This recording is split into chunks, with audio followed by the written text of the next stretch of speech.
Hello there, Aquarius. Welcome to your weekly reading.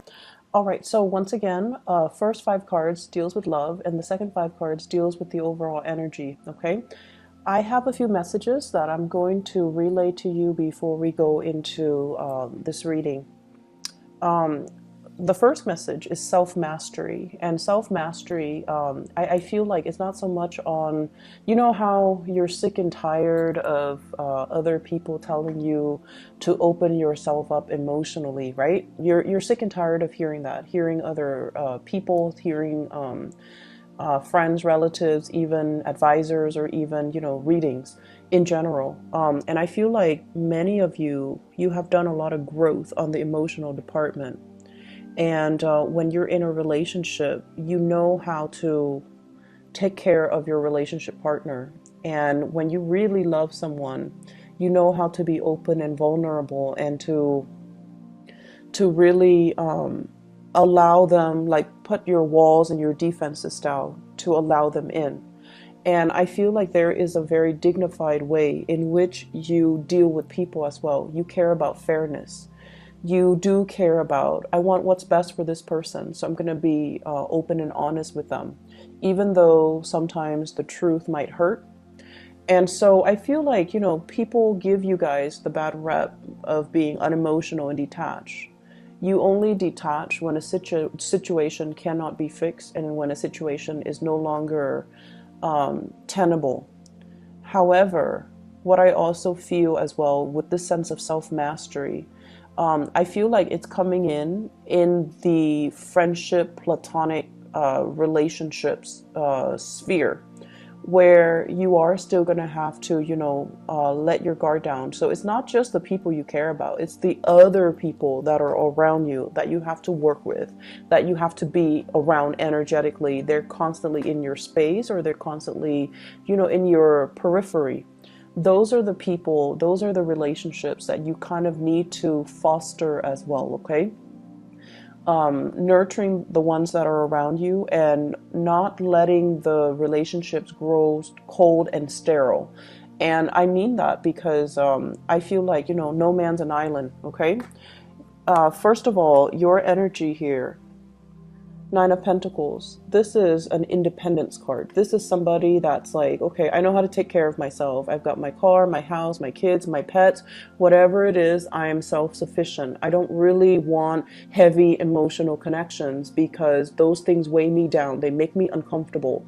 I can take care of myself. And if I can take care of myself, other people should be able to take care of themselves too. So you make conscious decisions in your life so that your life is not weighed down by material things, by heavy emotional connections, or even connections that are very deep, very profound, that would be difficult to break away from. So you make conscious decisions in your own life to kind of like be this, no, like every man's an island.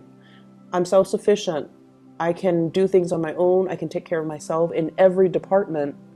And once again, this is a great self-sufficiency type of energy, but it's really lacking something, right? Because with the nine, it's still a really good card, but it's lacking that sense of like that completion, that 10 of Pentacles that we see down here. And because of that, your relationships might be very, very good right now. But what about the professional contacts, the friendships, the other things in our lives that make it a little bit more robust? All right. So that's just the first message that comes in, and it's a little bit long-winded. But at the same time, I feel like love seems to be going really, really well. Cultivate more of your friendships, okay? Because the friendships, the good conversation where you feel like in sync with another person, where you can talk to them all day, all night, deep into the night, that's what makes you ultimately very, very happy. So let's talk about your love life first of all. What I have here is, once again, let's talk about this card. I really like this card. Somebody that, makes money, pays for herself or himself, someone who's very, very self-sufficient. You might be seen as somebody who's very different in wherever you're living. You're very independent, you're very different. You might stand out in some way because you look very exotic. you look different from the people that are around you. And I feel like, somebody might have gotten a tan, might have gotten their hair done, might have gotten, like a new wardrobe, or somebody that at this point looks really good, smells nice, and, just does their own thing.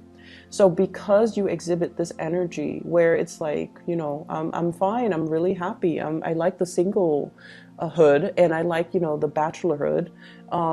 Because of this energy draws in a lot of suitors, right? Because when you don't go around looking, that's when people swarm to you. That's just the law of attraction. When you are self-sufficient and when you're stable financially and really, really happy, you vibrate at a different frequency. You have a lot of success coming in, a lot of happiness, a lot of suitors, a lot of visibility as well in your environment. And as a result of that, a lot of people are coming to you. They know you're single, and they know that, regardless of if the Aquarius person is looking or not, I'm going to tell them how I feel, okay? The person that you're dealing with might be this person right here. We have here the King of Swords, and the King of Swords is an air sign, an Aquarius, a Gemini, or a Libra. I also feel as well very strong earth energy. Taurus, Virgo, Capricorn, they might be air and earth. And then I'm also feeling like this is a person that is incredibly, incredibly smart, because you have to be a smarty pants in order to capture the attention of an Aquarius. Aquarius do not like dummies, okay? Aquarius people are very drawn to people who are articulate, who are witty, who are fast with like a comeback, who can be quirky and weird and whatever, but ultimately Aquarius people are very drawn to people who are like this, like very intelligent. They don't have to be soft and cuddly and emotional. If anything, that's a little bit of a turnoff for Aquarius, but they just need to know what they're talking about. They need to be an expert in their field. They need to respond in a very concise manner. They cannot be long-winded, and they have to be a problem solver for the Aquarius. So Aquarius people, you've got somebody in your midst that you're really attracted to. And I feel like this is somebody who solves problems for other people. They troubleshoot really well. They're very articulate. They're very smart. They may have multiple degrees under their belt. Not like a warm, cuddly type of a person. They can be a little bit prickly. And they overall, they have, I keep seeing multiple degrees. And degrees don't really mean anything, but I feel like you're drawn to people who are very well-rounded, who knows a lot of things about a lot of things, okay? So Aquarius, Gemini, Libra, that's the energy that is around you, somebody that you're thinking about, somebody that is really on your radar. This person, what are they dealing with? Insecurity. You're like this. You're self-sufficient. You don't really need anybody. You don't really need them for anything. And so they're the traditional, gender roles. So if you're a female dating a male, they want to be helpful. They want to solve your problems. They want to take care of you. But they don't feel like I mentioned before, you don't fit into those stereotypical, gender roles. And so they might feel like they don't have a lot to offer. They might feel like, am I attractive enough? Am I pretty enough? They might invest, you might notice, and it's kind of funny if you do notice. You usually don't notice these things, but are they, wearing like a new pair of shoes when they're around you? Are they investing more in their clothes? Are they using more perfume, cologne? Are they trying to put in that extra effort to make themselves more attractive? So if you answer yes to all of these things, they're definitely trying to impress you because they feel a little bit insecure. Pay attention to the person that you're dealing with. Pay attention to areas about themselves that they might, joke about, but they're not really joking. So they might say like, I wish I had more money, or I wish I had more education, or I wish I had, I looked better, or I wish I looked a certain way, because those are the insecurities that they're revealing to you. So in the process of communicating with that person about their insecurities, be sure to not, throw add fuel to the fire. So, be a little bit more gentle, I guess, when you're dealing with them, okay? And I feel like you're dealing with someone who's deeply insecure about the way that they look. They don't know if they look good enough because they see you like this. And if they're the Empress in the reverse, it's almost like I don't really live up to them. I'm not on equal footing or equal pedestal with this person. So you've got a relationship partner that is very, very insecure about their physique, about their appearance, and about, whether or not they are your equal match physically. I feel like they are your ideal match intellectually. They're really smart, but they don't feel I keep seeing this Taurian energy because Taurus are very practical, and they're more like in the here and now, and they take care of their appearance. And appearance matters a lot to them, the way they dress, the way they look. So I feel like they might have a lot of Taurus placement, and they might not feel like they measure up to you appearance wise. So for example, if you're going on a date and the two of you, holding hands, they feel insecure because they're like, everyone is looking at the Aquarius and wanting to, hit on the Aquarius person, and no one's looking at me. It's sort of like that. I see this sense of competition even between you and the relationship partner. But either way, I feel like the energy for this week in terms of love, be a little bit softer when you're dealing with your relationship partner, and don't joke too much about their insecurities because they might take it to heart. They might make a very snappy comeback, but deep down, these are insecurities that we should honor and respect our partner and not bring out into the light, okay?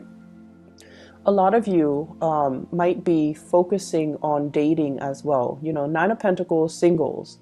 And then the Eight of Pentacles. This is a card about, going through your options, looking at your options. So online dating, or even, I'm seeing a lot of Match, like online dating, looking at all the profiles, looking at everybody that's around you, looking at text messages or communication coming through between you and the people that want to be around you. And then a lot of opportunities for you to go out and to really enjoy your free time.